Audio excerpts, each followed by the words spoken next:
Hello people, welcome to IWPC 316 here on YouTube as we look back at the granddaddy of them all, Wrestlemania 29 from MetLife Stadium in New York, New Jersey. On bat, me and Brian have both agreed that this is just going to be a Wrestlemania discussion. The Raw show deserves its own review show because it should not be associated with the shit that went down Sunday night, Brian. Yeah.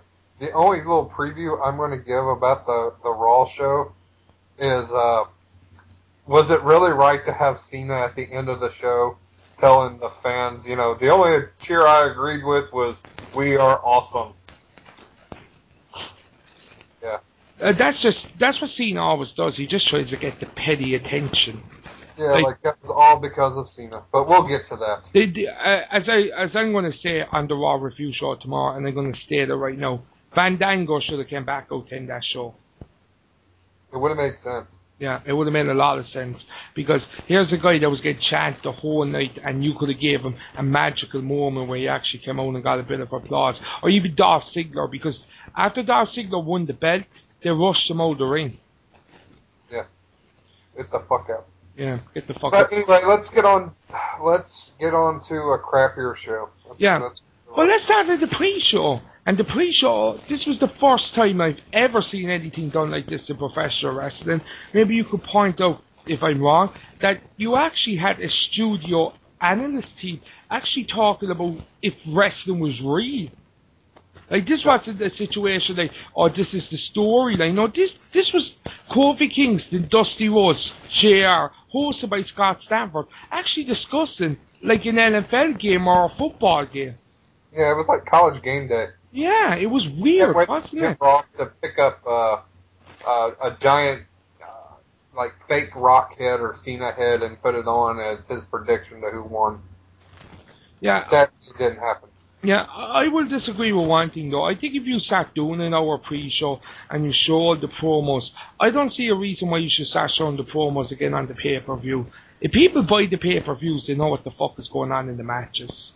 Yeah, all the promo time they had for showing the videos for Cena Rock 2, twice in a lifetime, whatever you want to call it. 4. Yeah, we could have gotten the Funkadelics and the Bella Twins. Yeah, but we get to the horse shit of the WrestleMania, but let's get to The Miz versus Wade Barrett. Now, as I said at the start, we're not going to discuss what happened on Raw, but Brian, it looks to me, and it looks to like a lot of people, the only reason the Miz won this match was just to get the crowd amped up. I recently did a write-up for Aaron Goins at aarongoinsnation.blogspot.com. Cheap-pop. Yeah, cheap-pop. I'm the master of it. But, you know, I pointed out how the road to WrestleMania and WrestleMania itself is when everyone starts breaking.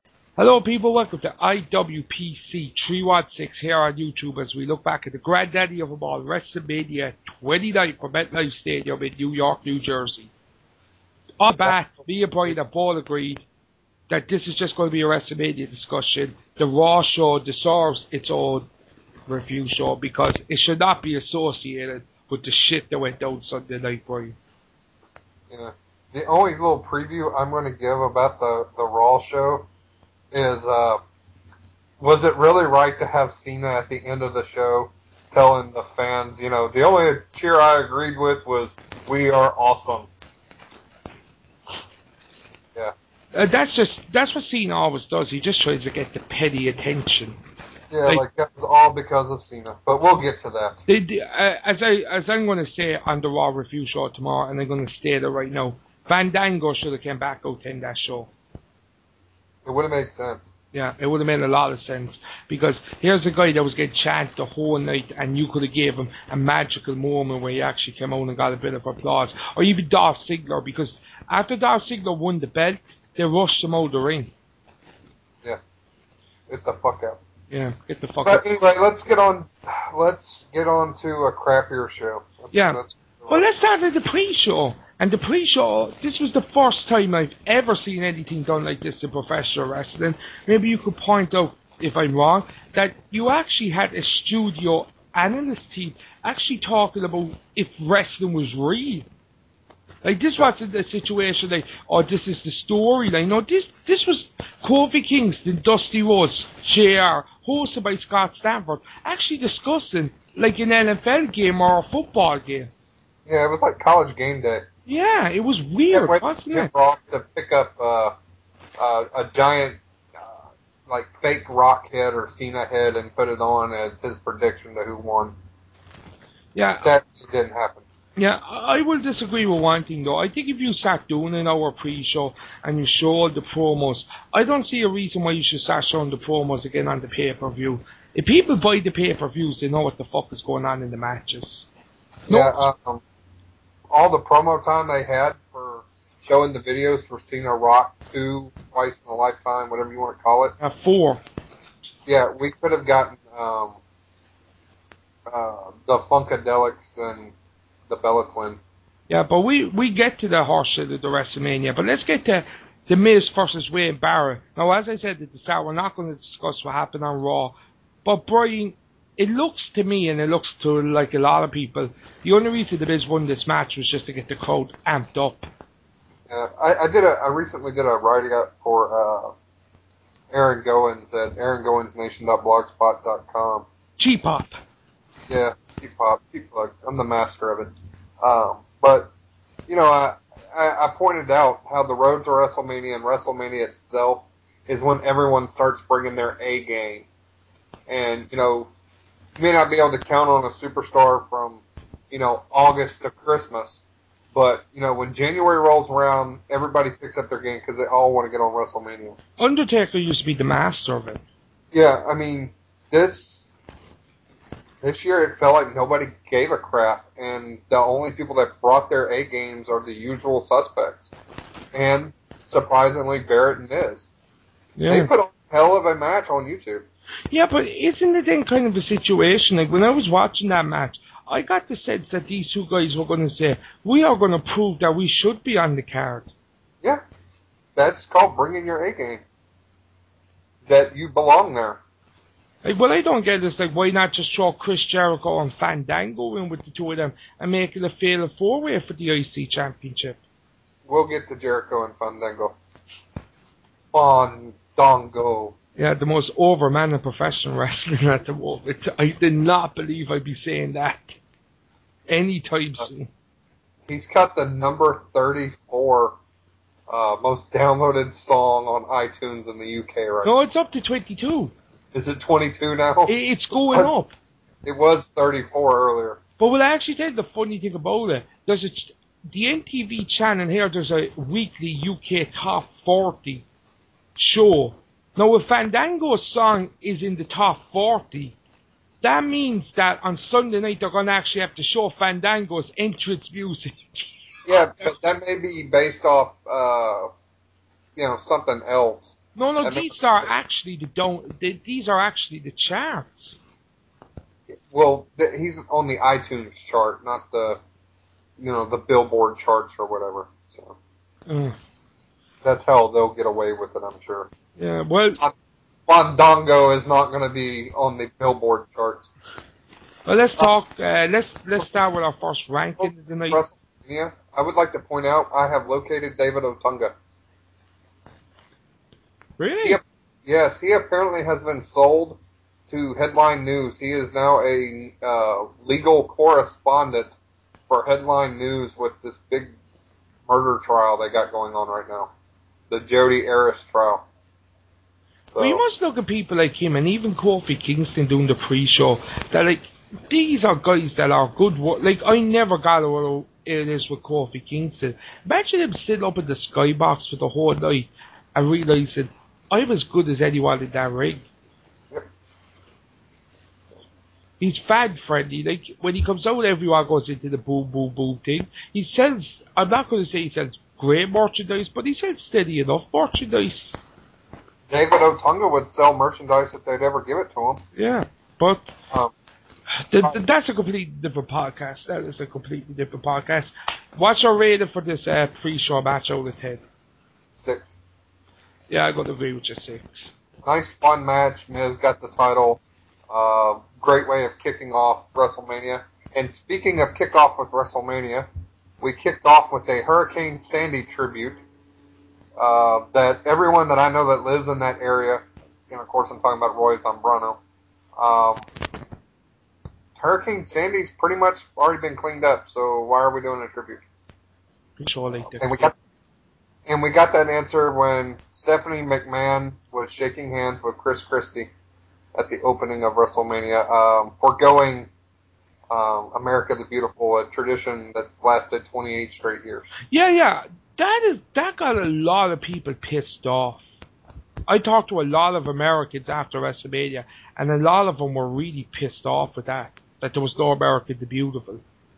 I mean, they've done it for 28 years. That's like starting a baseball game without the national anthem. You know, that's like the Super Bowl not having the national anthem. Do you think it's a kind of a case, though, the WWE are finally acknowledging that WrestleMania's gone so international, global? Possibly, or it could be just they wanted to get Stephanie McMahon and Chris Christie out there. Since Chris Christie is one of the heads of the Republican Party, and as we all know, Linda has, eyes for government seats. Still, yeah, fuck's sake. Okay, the first match tonight, shockingly, because I heard a lot of predictions about first match of the night, we did not see this happening. The 6-man tag between Big Show, Randy Orton, and Sheamus against The Shield. You talked about people bringing their A game. The Shield brought their A game. Yeah, too bad the three across the ring couldn't care less. Yeah, especially Randy Orton. I will say one thing, the Big Show spear was a good spot. Yeah. Other than that, the three of them just looked like three guys that just thinking, why are we even here? The Shield went over Big Show, Sheamus, and Randy Orton. After, surprisingly, Big Show had a heel turn. No, he had a heel turn after the match. Look, I'm actually going to shock a lot of listeners here. I actually agree with what the Big Show is saying. Yeah, I agree 100% with what he said on Raw. He's like, the only person I care about now is the Big Show. No, what he said is that, like, he was ready to go in for the tag and Randy Orton jump for his moment. Yeah. He was right in what he was saying. Randy Orton was just after getting off from the floor. Big Show was fresher, and Randy Orton put himself above the team. Yep. How did Big Show betray him? He didn't cost him the match. He knocked him out after it, but he didn't betray him. He did not cost him that match. Randy Orton cost him the match. Yeah. Yep, and we'll get to the follow-up on Monday's show. Thank you, Big Show. Score? I'm going to give this 5, and the whole 5 goes to the Shield. So I gave it 4. Mostly to the Shield. Yeah. The reason I give it a 5 is because I give it the Shield a perfect score. To actually have a performance like that on your first WrestleMania is pretty impressive, especially when you're working against people that you can see quite clearly do not want to be there. Yeah, they don't want to be in the opening match. They want to be in the main event. Yeah. They were excited that they arrived in that position. Yeah. Do you want to get to the next match? Our second match, which was the match I was hoping would be a surprise hit, saw Mark Henry defeat Ryback after Ryback fell flat on his face trying for Shell Shock. Only to do Shell Shock 2 minutes later. Yeah. In my opinion, this was an abysmal failure, which said a lot of a match that had such mat technicians such as Mark Henry and Ryback. I gave it a 3 out of 10. Yeah, but what I don't get about this match is that WWE are doing this with a lot of talent lately. They're not playing up on their strengths. Like, these two guys should not be putting headlocks on each other. I'm just gonna say it. They should have just ran and fought. Two big behemoths. See, I saw a Bleacher Report that was giving proposals for matches for WrestleMania 30, and they had Mark Henry versus Ryback versus Big Show, and I want to say it was it was Big Show versus Sheamus, and it was going to be a complete, big guy on big guy on big guy, and it was basically they were all going to hit their finishing moves and go onto the back in a 5-minute match. That's what this should have been, not the 10 minutes it got. It got way too much time. they looked lost, and Mark Henry just... You know, a lot of people were fearing about The Rock, and I know you were one of them, and I kind of was. But I have to say this right now. A lot of wrestlers were blowing up. Yeah. And surprisingly enough, The Undertaker wasn't. Well, he does a lot of cardio walking to the ring like that. It's just strange to think about it, that this guy who had fucking his whole knee replaced just a couple of months ago was in better shape than Mark Henry and Ryback. Ryback was blowing up. I am not going to fucking defend Ryback like a lot of people are trying to. Ryback was blowing up. Well, he's not used to being in a match one-on-one on a big stage like that. Most of his pay-per-view matches have been, tag in, tag out, or three-way matches. Or Punk carrying them. Yeah. So. I'm going to give this 3 out of 10. It did nothing for me, and in fact, it kind of bored me near the end. And the ending was just like, really, what the fuck was that? Yeah. You just made Ryback 0-1 at WrestleMania, and you apparently have fucking big plans for him. Well, he's 0-6 at pay-per-views altogether. If you take away the jobber matches. He's 0-6 at advertised matches. Yeah. I think that's the way it's actually put down. He's 0-6 at advertised matches. Do you think they up on that? Possible. Supposedly they do everything for a reason, so. What was our next match? Third match of the night was Team Hell No defeating the superpower tag team of Dolph Ziggler and Big Green Langston. Big E Langston. No, I'm going to I think Big E did okay. Yeah, he did okay, but the guy is still green as grass. Oh yeah, but as I said, I could kind of make exceptions for him and Fandango to come in at this stage like that. WWE put a lot of pressure on these guys, and at the whole, Big E didn't do too bad. Them suplexes were fucking impressive. Yeah, but there were certain spots in the match he looked like he was lost. Would you be lost if your first match under a new gimmick up in WWE was put up in front of 80,000 people and probably 1 million on buy rates? Yeah. Would you be a bit lost? Probably. Yeah. But I wouldn't put myself in that position. Plus, he's been on television for 6 months now. Yeah, hitting his finisher. That's all he's ever done, was hit his finisher and run into people. But he's also had plenty of dark matches in WWE, that just weren't televised. So, it's not like this was his first match ever. The guy has been wrestling for a while. He should not have looked that lost, especially with somebody like Kane and Daniel Bryan. But if you're going to go down that road, they can bring it up something that Americans will understand. It's like when most college footballers go into the NFL for the first time. 9 out of 10 of them don't start playing to their potential until the 3rd or 4th game.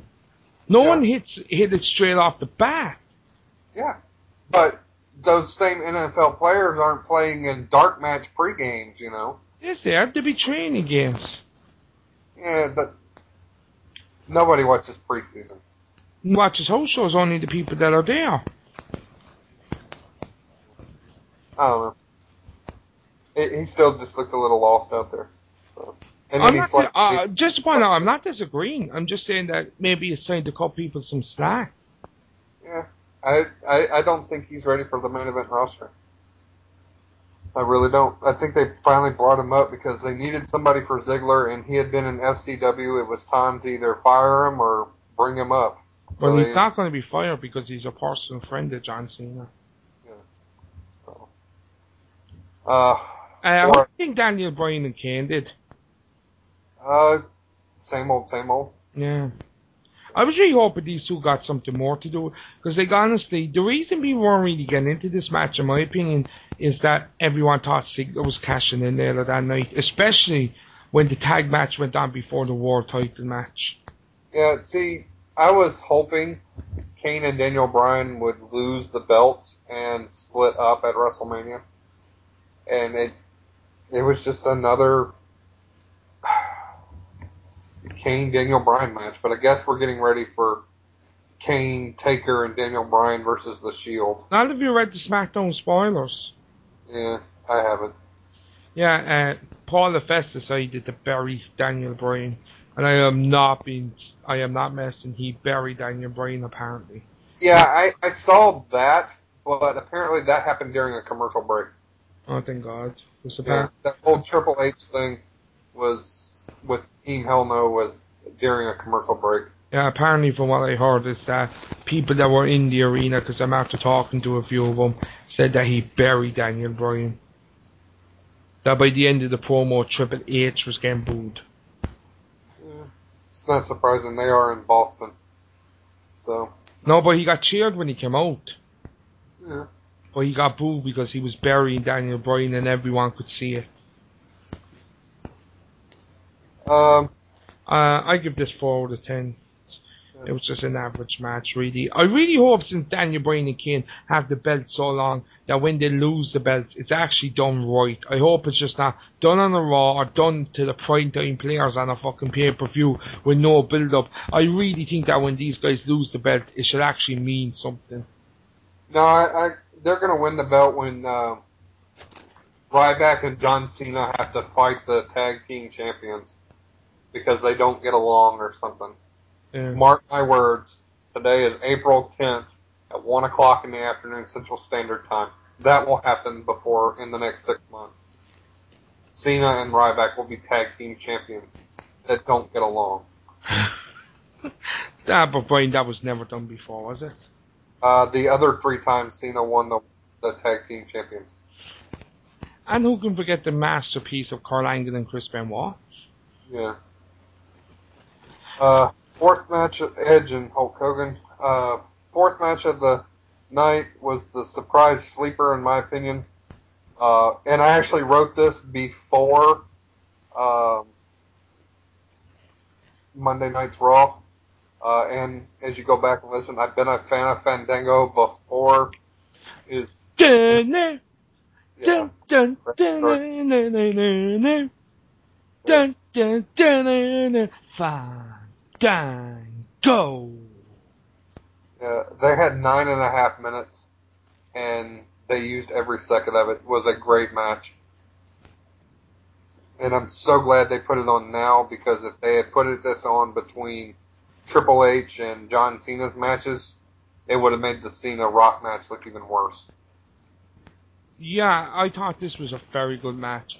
And I was actually surprised when I came home that a lot of people didn't think so. I thought this was a good match. Some people are trying to,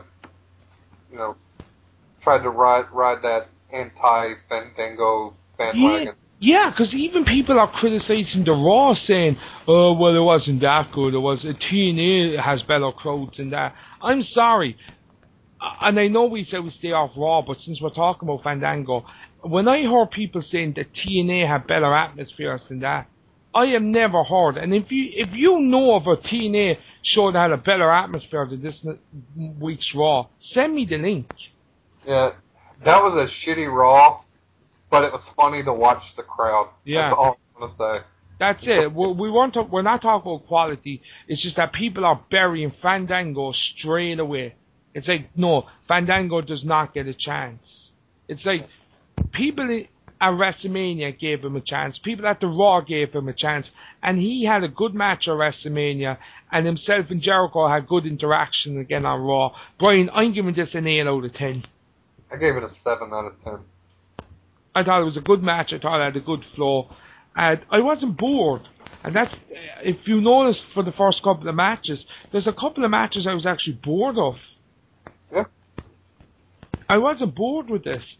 As you said, they knew what to do. They did it right. And Jericho did what he always does, is put younger guys over. That's why I think Jericho should get a lot of respect off wrestling fans. I'm not saying he's ever going to get it, because some wrestling fans are just ignorant. But Jericho puts over so much people. And we can add Fandango to the list. The 3 matches that preceded this were all matches that we haven't seen before. You could kind of say the Sheamus Shield match, 3-on-3 match. You can see that, but 4 out of 10 for that match. 3 out of 10 for Mark Henry and Ryback. That was new. Team Hell No versus Dolph Ziggler and Big E Langston. That was new. 4 out of 10. Then we get to a rookie, Fandango versus the veteran Chris Jericho. 7 out of 10.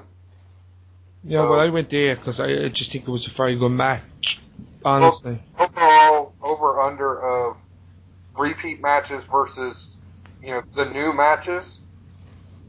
The new matches weren't even that great. So, I'm losing my voice. I'm sorry. Yeah. Well, that was me Tuesday. I can imagine why. Yeah. Our first main event of the night, and I'd say that in all joking, Alberto Del Rio versus Jack Swagger, who got a jobber entrance at WrestleMania. How the fuck are you in a title match and you get a jobber's entrance at WrestleMania? And they went away and got something for them to drive to the ring with. Yeah, and they didn't even show it on television. Yeah, I barely caught it. Someone pointed out to me and said, look what's happening there. And the crowd started chanting Austin. Yeah. But they were showing a video of Rock Cena or something. No, they were actually showing a preview for the match. Or whatever it was. And then all of a sudden, and Swagger's in the middle of the ring, and out comes Alberto Del Rio. Yeah, I would actually... The issues that they had with Jack Swagger getting arrested and having weed and all that mess. That guy is in a title match. You made him look like a jobber. Yeah, Swagger's done. Well, yeah. He might not be done, but he's done for a while because, especially what they did on Raw, Swagger has to be punished for what happened with the DUI. Yeah. It was always going to happen. He was locked in for a WrestleMania match. He was safe. The only good thing about this match, and it's terrible to say that about WrestleMania, was Sepp Coulter's promo. Yeah. And when you got to Monday night, the reaction to Dolph Ziggler, Sepp Coulter's gone on record. While we don't agree that Dolph Ziggler should have cashed in, at least an American has the title now. That pretty much says, hey, Jack Swagger, you're done. Yeah. The only people that are backing Jack Swagger are Jim Ross. And we all know he doesn't get taken very seriously anymore. Yeah, and I have to say, Jack Swagger and Del Rio, usually you can say this thing or the other thing. I just have to go on record saying I think these two choked. Because they're two good wrestlers, they're two good performers. I think they choked. Yeah, I gave it a 4 out of 10. Yeah, these guys had a chance. They went in against each other. Both of them wanted to prove a point. And I think they both choked. There was no one there to bury them. They had time in the ring themselves. They're both two up-and-coming guys because Del Rio still has a long way to go and Jack Swagger has a hell of a long way to go and Jack Swagger has a hell of a long more way to go now. And really these two, this match should have stealed the show in my opinion because two of them were well capable, but whatever happened, it didn't happen. And I'm giving them the 2 out of 10 because of what it could have been and what it was. Well, get ready for that number to pop up more often. I give Bret Hart score. I give it a 4. Our next match, our 6th match of the night, second main event, CM Punk versus Undertaker. Yeah, this was a horrible match. Oh, god awful. Yeah. Worst match I've ever... No, I can't even do that justice. Yeah, what a match. Yeah, match of the Okay, night. let's put this in context. I'm just going to give my quick brief choose. Living Colour said on CM Punk, which was awesome. Undertaker had a creepy zombie entrance, which was awesome. CM Punk acted like a prick during Undertaker's entrance, which no one has ever done before. That was awesome. The match itself was freaking amazing. You can't point anything wrong about this. This should have been the main event. Because you know why, Brian? 2 of them actually tried everything, and 2 of them left them in the ring. The only issue I had with the match, and why it's not a perfect 10 out of 10, I gave it a 9 out of 10. Because they did too many reversals and finishers in the beginning of the match. And to me, that a finisher needs to be at the end of the match. You can go for it every once in a while, but it just, I don't know what it was with the main events, but they kept going for their finishers and reversing. Because Michaels and Taker did that at 25. If you remember, it was the first time it was ever really done on a WrestleMania stage. Because usually until WrestleMania 25, when a finisher was hit of it. Yeah. So ever since then, but this match, the technical aspect, and I'm so glad Punk lived up to it, because there was a lot of pressure going on to Phil Brooks in this, because I say there's a lot of people in the back didn't think he was worthy going into the ring with Mark Calloway at WrestleMania. Yeah, and apparently he blew out his knee in the beginning of the match and still finished it. Yeah. Oh, when the match was over, you could see him. He was fucked.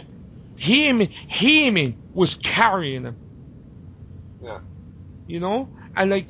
This is a guy that, 3 months ago had knee surgery. Yeah. But, that's nothing compared to John Cena had diarrhea and a broken thumb. But we'll get to that. Yeah. My rating for Undertaker CM Punk is 11 out of 10. Just so we have an average of 10 now, huh? No, 10 out of 10. Brilliant. Awesome. What Brian said at the start didn't really bother me, because yet again, this is the live experience versus the television experience. When the reversals were going so much like that, the crowd were getting into it, and it hyped up the atmosphere. Now, see, at the end of the match, when they were doing all the reversals, I loved it.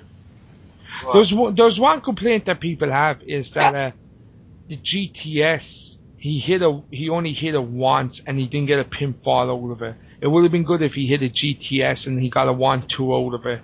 But when he hit the GTS, Taker hit up against the rope and came back and tombstoned him, which was an awesome spot, don't get me wrong. That was an awesome spot. The other awesome spot, and I don't care what anyone says, it's one of the best things I've seen in a long while in the wrestling, is when the Anaconda Fights was on the Undertaker, and he just set up and looked at him. And it was just an awesome moment. Yeah. You know? Will we see this again next year? That match, no. No. Do you think Phil Brooks proved a lot of people wrong? Yes. And I don't think you could have had the match that they had without the Paul Bearer stuff. Yeah. Personally, I think I agree with Brian that Punk was really injured, because I think at the end of that match, I think something had to happen, because Taker was circling the ring. Usually Taker sits down in the ring or starts the pose, but he was circling the ring. I'd say he was wondering what was going on, where was Punk. But they rushed Punk out of the ring. I think Punk really was hurt. Yeah. We go for probably one of the best matches I've ever seen live. And I do not say that wholeheartedly. I really mean it. It was one of the best matches I've ever seen live.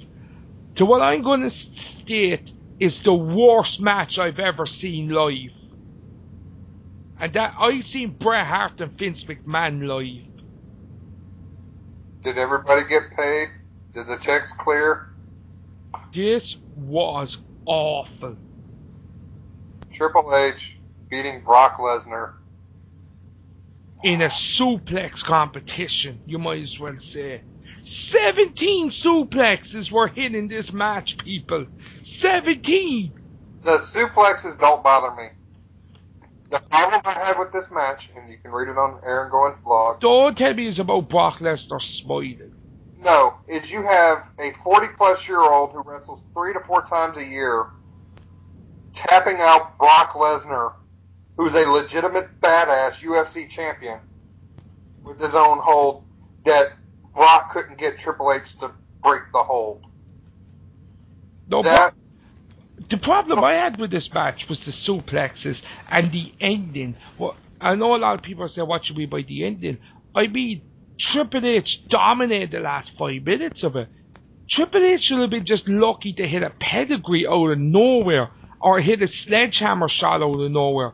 But Triple H dominated the last 5 minutes of this match. And that pose at the end of it with Brock Lesnar unconscious and Triple H standing over with the sledgehammer? Fuck you, Triple H. Yeah. Brock Lesnar did not need to tap out to Triple H. He needed to get his head caved in with the sledgehammer, and repeated pedigrees then on him. I just want to point out Brock Lesnar did not tap out people. I thought it was a tap out. No, he pinned him with the pedigree on the steel steps. Well, I thought it was a damn tap out as many times as he kept locking on the... No, because Brock kept lifting him. It was stupid, but the match ended with the pedigree on the steel chair, on the steel steps. The crowd shell on this match live. I don't know if that came over on TV, but there was boring chants and this is awful chants. No, not really. But the problem with the crowd, and WWE is going to use it to their advantage, is it was an open stadium, and sound went up and out of the stadium and didn't get by the TV. Yeah, this got really shell on. It really did. It was awful. But the main problem I have with this match is Triple H kept locking on Brock's own hold on him. Yeah. And let go of it. I mean, they were trying to make Triple H look like a fucking pit bull.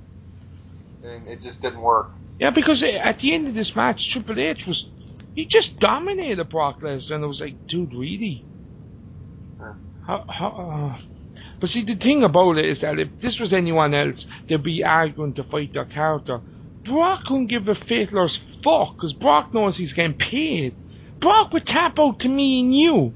Sorry, he wouldn't tap out, he'd lose the match. I think Brock would not tap out. I think that's the one clause he will have. Yeah. Also, why the fuck was Shawn Michaels there?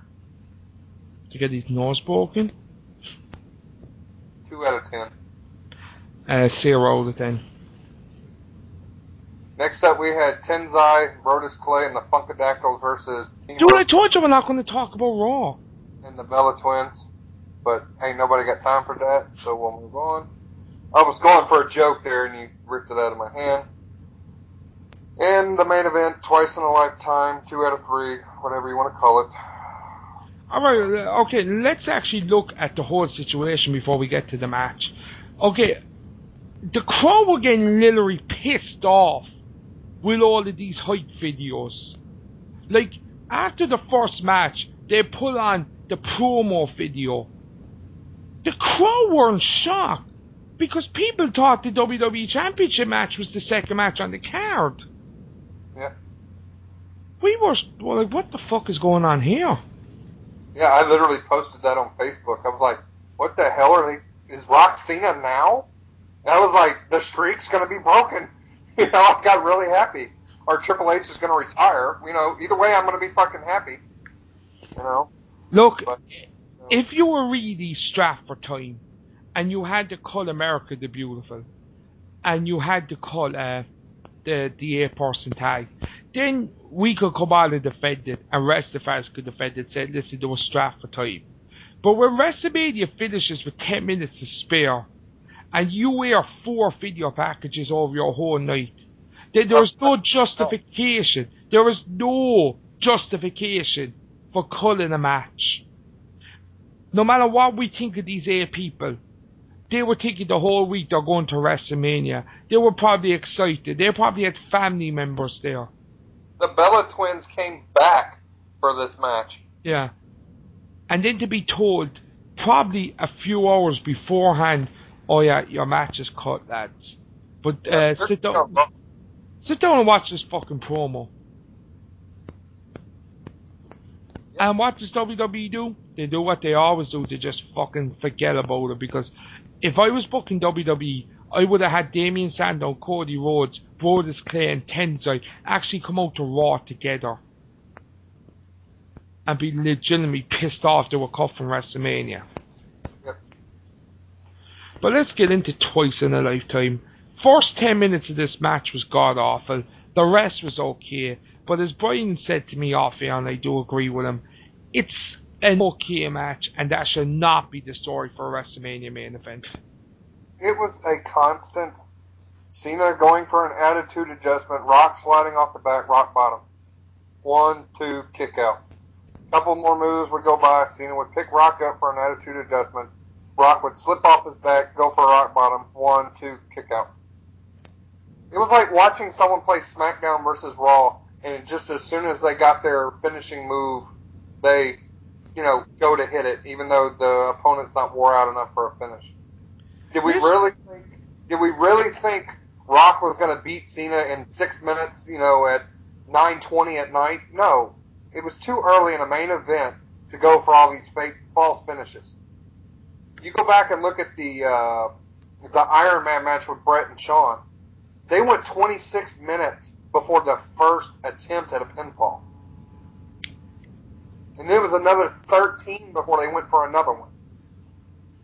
So, I mean, nobody was going to take it seriously that Rock was, going to beat Cena with 30 minutes left to go of the pay-per-view of a main event. Unless something big was going to happen at the end, and I was waiting on that false finish. Where they have to come back out and restart the match like they did at WrestleMania 26. WrestleMania 26? Yeah, 27. 27, yeah.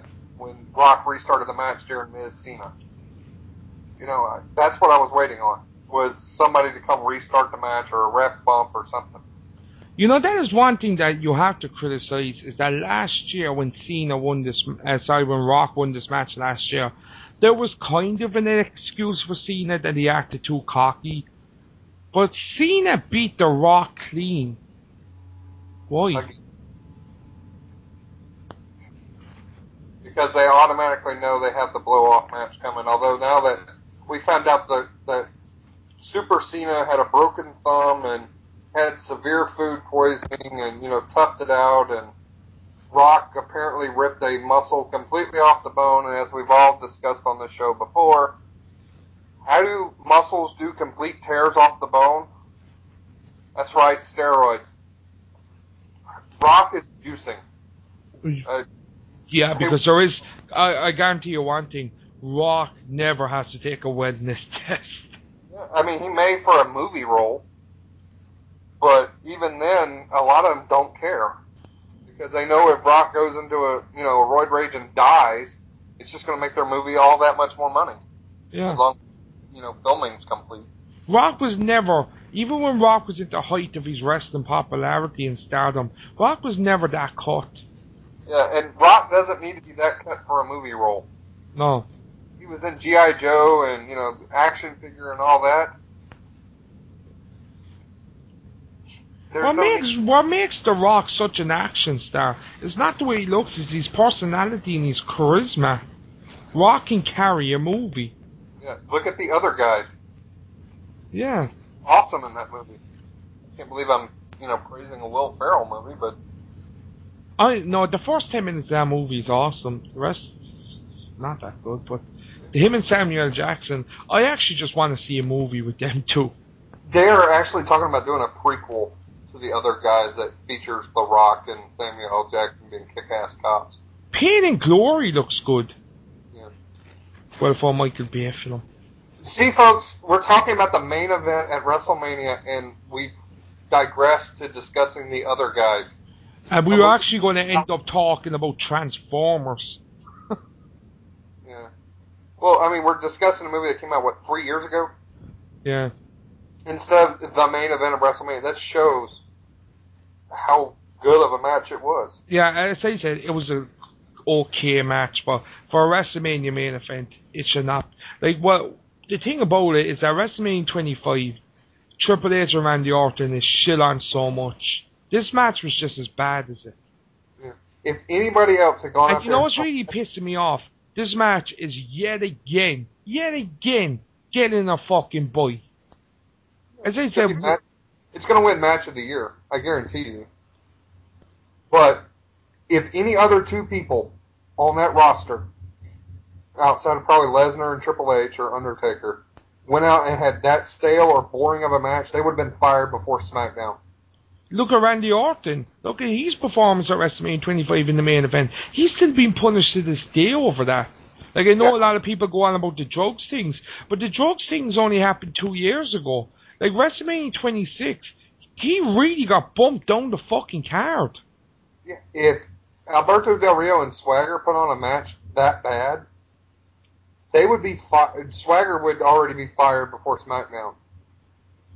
It's just the way it is. And the bullshit with the handshake and the hug and Cena letting Rock half the ring and Rock showing goosebumps again, for fuck's sake. And them at the top of the ramp hugging and kissing and... Well, and as you pointed out, there was 10 minutes to go on the pay-per-view. That would have been a real good way to end WrestleMania, as all of a sudden Cena grabs Rock and Attitude Adjust him on the stage and just stares over him holding the belt. Now you go into Raw going, okay, why did Cena do what he did? Rock's no longer there. Cena's now, my time is now. You know what could have been a good way to do it? Do it exactly as you said. But then have Cena come out the next night on Raw and not even acknowledge it. Don't even acknowledge that he did it. Well, folks, that was WrestleMania 29. Well, I have to give my match rating for the main event. I give it 2 out of 10, and I give it a point each for each of them getting injured. Subconsciously, I guess I knew what I wanted to do. I didn't even rank this match. So, 0. Well, you probably give it 2 out of 10 as well for 2 of them getting injured. A point for each injury. No, apparently Cena came into it injured already. But, I gave Triple H Lesnar a 2 out of 10. I enjoyed Triple H Lesnar more than I did Rock Cena, so 1 out of 10. I didn't, because I thought Cena was definitely going to win that match. And there was actually one moment, I can't remember what it was exactly, but there was one moment that The Rock hit one of his finishers, and it looked like Rock was going to win. Probably when Rock did his, you can't see me, going into a people's elbow. No, it wasn't that. It was something else. He hit the Rock bottom out of nowhere. It wasn't even a reversal. It was just a Rock bottom out of nowhere. I cannot wait to get the DVD to this so I can count how many reversals into a Rock bottom it was during that match. Because I want to say it was like 5.